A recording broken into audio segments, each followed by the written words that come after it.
Ma présentation elle était divisée en 5 parties. En commençant par la sécurité des patients. Comment est-ce que la sécurité des patients est devenue une priorité pour la sécurité, pour l'Organisation mondiale de la santé. Et c'est à partir de l'an 2000, lorsqu'on a reçu un rapport sur la quantité d'événements indésirables qui ont été suivis autant dans les pays développés et sous-développés. Et c'est des événements qui sont facilement évitables. La deuxième partie, j'ai présenté la sécurité des patients dans le contexte africain. Et en résumé, la sécurité des patients dans le contexte africain est entravée par l'insuffisance des données parce que malheureusement, c'est des pays où on n'a pas l'habitude de notifier les événements adverses, indésirables, mais on notifie rien du tout en fait. Donc cette absence de données à tout niveau, ce qui entrave la mise en place de stratégies qui puissent apporter des solutions pour améliorer la qualité des soins et la sécurité des patients. À cela s'ajoute le manque d'infrastructures. Disons qu'il y a un problème structurel, ce n'est pas seulement les infrastructures, toute l'infrastructure du système même de santé.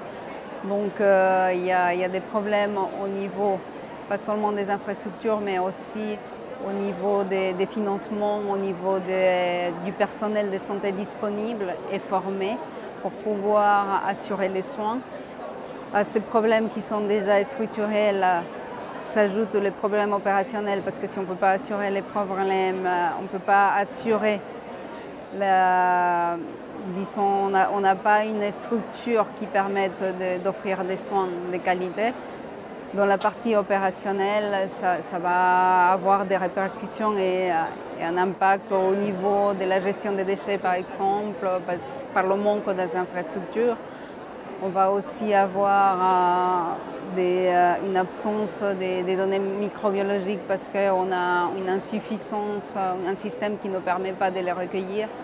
Donc ça, c'est un peu l'état de la sécurité des patients dans les pays africains. Donc on fait face à des problèmes au niveau structurel, mais aussi au niveau organisationnel, que finalement converge à une seule chose, à pas assurer la prestation des services de qualité et la sécurité des soins, mais aussi du personnel soignant. En troisième lieu, j'ai parlé du contexte de la sécurité des patients dans le contexte actuel d'Ebola en fait. Et on a vu que voilà, justement, on fait face à des systèmes de santé qui sont fragiles.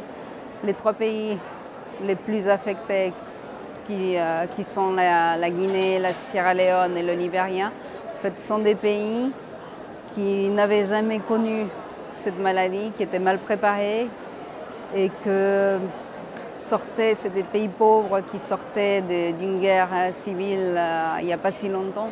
Donc tous ces facteurs externes ont contribué à ce que la maladie s'installe et se propage rapidement.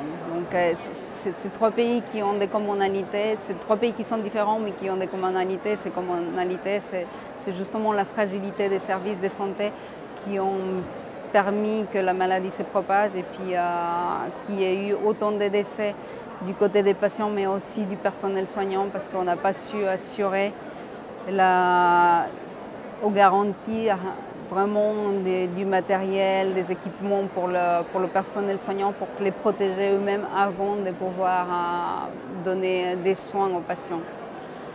Donc c'est des pays qui sont fragilisés. Le Libéria a été déclaré exempt d'Ebola le 9 mai.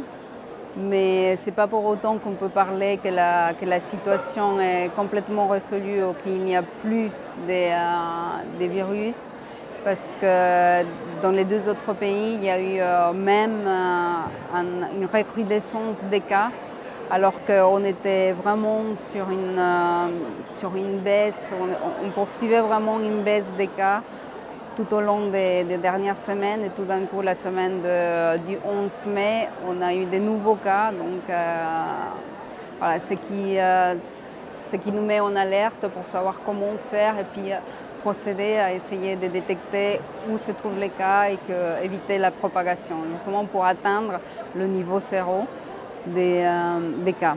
Et c'est là où ça m'amène en fait à vous parler de la dernière partie de mon exposé, c'était le renforcement des systèmes de santé, mais aussi par le biais des partenariats entre hôpitaux, partenariats parce que je travaille pour le département prestation de services et sécurité, et dans ces départements, plus spécifiquement pour le programme partenariat africain pour la sécurité des patients. Et ce programme, il a fait ses preuves. C'est un programme qui vise la collaboration et le partage des connaissances entre deux hôpitaux, que ce soit un hôpital en Afrique, que ce soit un hôpital en Europe. Et ils rentrent en partenariat, ils commencent à coopérer, ils commencent à collaborer, à apporter des solutions pour l'amélioration de la sécurité des patients. Et ce modèle-là, il va être utilisé comme référence pour le renforcement des systèmes de santé dans le cadre d'Ebola, parce qu'on doit agir au niveau des établissements de santé. Là, après qu'on a atteint 0 cas dans les pays, on a commencé par le Libéria, on espère atteindre 0 cas dans les 2 autres pays. Une fois que cette phase est terminée, la deuxième phase, en fait, c'est le relèvement des systèmes de santé. Et pour cela, on doit assurer la mise en service des services de santé essentiels qui, en fait, ont été fermés, ont été coupés, ont été arrêtés quand Ebola est survenu. Donc on doit pouvoir réouvrir ces services. Et pour faire ça, on va faire appel aussi au partenariat entre les hôpitaux, au partenariat avec les soignants et la communauté. Il ne faut pas oublier qu'on doit prendre vraiment en compte la vie de la communauté, parce que c'est très important en Afrique. La communauté a son mot à dire et on ne peut pas prendre des décisions sans consulter, sans les écouter, sans savoir quels sont ses besoins. Et je pense que ça, c'est une des erreurs que la communauté internationale a commises quand l'aide internationale est arrivée dans ces 3 pays affectés. C'est que la communauté internationale est arrivée avec des solutions faites sans prendre en considération et en compte la communauté. Et on s'est retrouvé face à un choc culturel, face à des pratiques que la communauté ne pouvait pas accepter parce que ça relevait vraiment de leurs croyances, de leur système culturel et des croyances. Et donc c'est très important de prendre en considération la vie de la communauté. Ça c'est une des leçons que nous a laissé cette crise. C'est vraiment des leçons de partage d'humanité et d'écouter pour apprendre, écouter le personnel soignant, écouter la communauté pour pouvoir mettre en place des stratégies qui visent le renforcement des systèmes de santé et aller vers des systèmes de santé qui soient résilients.